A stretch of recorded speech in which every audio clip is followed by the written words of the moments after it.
हाट प्रखंड जिला सिवान का पूर्वी छोर पर स्थित अंतिम यह प्रखंड है।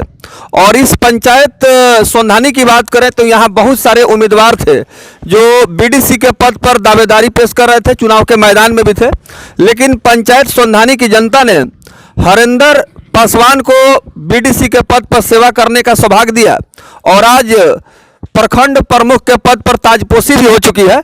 बगल में सुखारी माझी जी हैं जो परिचय के मोहताज नहीं है, जो हरेंद्र पासवान प्रमुख निर्वाचित हुए हैं। उनके परम पूज्य पिताजी हैं जो काफ़ी लंबे समय तक सोंधानी पंचायत में मुखिया के पद पर आसीन रहे। और आज हम इनसे मुखातिब हो रहे हैं कि चूंकि इनके पास लंबा तजुर्बा है और आज इनके सुपुत्र प्रखंड के प्रथम जो पद है प्रमुख पद पर इनको निर्वाचित किया गया है। तो सुखारी माझी को क्या महसूस हो रहा है? बहुत बहुत स्वागत है बाबा आपका, चूंकि मुखिया आप रहे हैं। क्या कहेंगे इस सफलता के बारे में?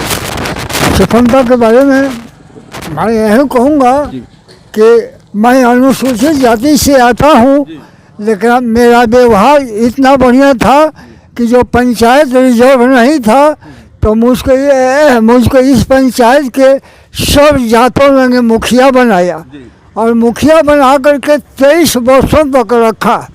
इसी बीच अपने लड़का पुत्र पुत्री को पढ़ाने लिखाने का काम किया और संस्कार दिया, जिससे आज हमारे पुत्र लोग 3 पुत्र हमारे हैं जो तीनों कार्यरत थे। हरेंद्र पासवान भगवानपुर में प्रोफेसर पद पर कार्यरत थे जो इस्तीफा दे करके बीडीसी का सदस्य बने हैं और प्रमुख में भी इनका निर्विरोध चुनाव हुआ है।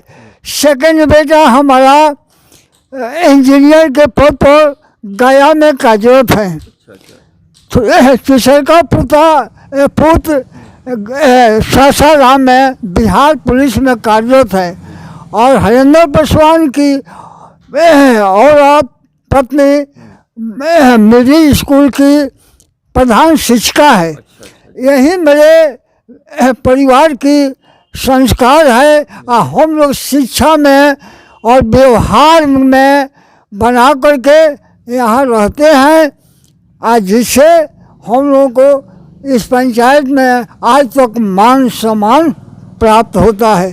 हम लोगों के पीछे का मान सम्मान भी आज हरेंद्र पासवान को बीडीसी का में विजय प्राप्त है। आपका त्रिस्तरीय पंचायती राज व्यवस्था के चुनाव में लगातार जैसे कि आप पंचायत चुनाव के खबरों को देख रहे थे और इस बार के चुनाव में अंदाज़ा लगाना बड़ा मुश्किल हो रहा था, लेकिन कर्म पर विश्वास रखने वाले जो उम्मीदवार थे, ऐसा ही हुआ कि कर्म ने उनको मंजिल तक पहुंचाया है। हमारे साथ हरेंद्र पासवान हैं जो प्रखंड प्रमुख के पद पर सेवा करने का सौभाग्य इन्हें हासिल हुआ है।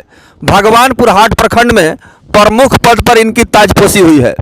हरेंद्र पासवान की अगर बात करें तो इनका पारिवारिक पृष्ठभूमि शुरू से समाज सेवा से जुड़ा रहा है और इसी छवि और पारिवारिक पृष्ठभूमि का लाभ इस बार कहीं न कहीं हरेंद्र पासवान को मिला है। सबसे पहले प्रमुख साहब, आपको हमारी टीम की तरफ से बहुत बहुत धन्यवाद, शुभकामना कि आप प्रमुख के पद पर सुशोभित हुए। क्या आपकी पहली कोशिश रहेगी? पहले तो मैं आपको भी बहुत बहुत धन्यवाद दूंगा कि आपने मेरे दरवाजे तक पहुंचकर और मुझे पत्रकारिता में आकर हमको कुछ लोगों के बीच संदेश देने का कार्य किया। इसके लिए मैं बहुत बहुत धन्यवाद दे रहा हूँ। बहुत बहुत धन्यवाद। पहला सवाल यह है कि भगवानपुर हाट प्रखंड में अभी तक जो भी प्रमुख यहाँ पर पदस्थापित हुए या सुशोभित हुए, उस सब चीज़ों को जनता ने बहुत नज़दीक से देखा है, लेकिन आपकी क्या कोशिश रहेगी? चूंकि आप जो है शिक्षित हैं, अनुभवी हैं और आपके पास काम करने का तजुर्बा है, आपकी कोशिश क्या होगी? पहले तो मैं ये कहूँगा कि समाज सेवा आज से नहीं, मेरे पिताजी 22 साल तक मुखिया रहे और मैं देखा हूँ कि समाज सेवा निस्वार्थ भाव से किए, उस चीज़ को मैं बहुत भली भांति से जानता हूँ। मैं भी उसी तरह अपने पिताजी के समान ही समाज सेवा करूँगा और निस्वार्थ करूँगा। मैं प्रखंड प्रमुख बना तो मैं प्रखंड के स्तर को देखा कि वहाँ बहुत सारे भ्रष्टाचार है, वहाँ बिचौलिया आ जाते हैं और मुख्य सुविधा जो होना चाहिए वह सुविधा जनता तक नहीं पहुँचता है और बिचौलिया उसका फ़ायदा ले लेते हैं। तो मेरा पहला निगाह होगा कि हम वहाँ के भ्रष्टाचार को मिटाएं और जो सरकार की राशि जो जनता की लाभ के लिए है उस लाभ की राशि सीधे जनता तक पहुँचे, मैं पहला ध्यान उस पर रखूँगा। यानी कि जो भगवानपुर हाट प्रखंड में जो वहाँ भ्रष्टाचार है या अनियमितता बरती जा रही है, इन सब तमाम चीज़ों पर आप नकेल कसेंगे और एक स्वच्छ और निष्पक्ष पारदर्शी माहौल बना करके भ्रष्टाचार मुक्त व्यवस्था कायम करना चाहते हैं। आपके इस पंचायत की जनता ने पंचायत समिति सदस्य पद पर सेवा करने के लिए चुना और ये बीडीसी के पद से